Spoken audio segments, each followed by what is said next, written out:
fakiraa ilaa xad waan ku raadiyaa ilaa xad dhibbana ayaa nahay awgaa ogow way adag tahay inaad mar uun ku baraarugto inaysan gacantaada waxba ku jirin laakiin waxaa ka sii daran inaad ku noolaato hawa aan waxba ka jirin maxaad laabtayda ku ilmaysay adiga oo xanuun la taag daran igana dalbatay inaan weligay garabkaaga ka tegin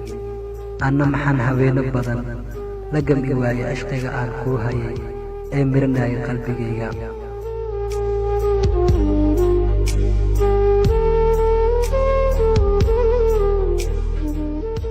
haddii aad iga daldoorsanayso maxaad igu abuurtay jacaylkan xanafta iyo xanuunka leh maxaad igu hawaysay haasaabo macaan iyo hadal halaasi ah oo ii horseeday dhaawacan aniga maxaad wadnahayga ugu diidanayd inay cid kale kula wadaagto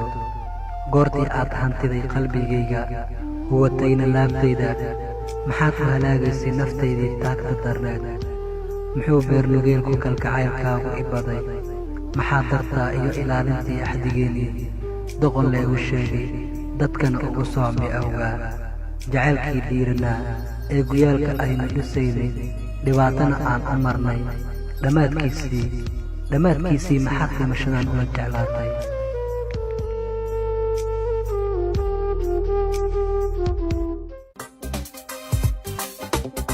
وجعل أبوديا متكان الأروري لا يتغري أساقي قري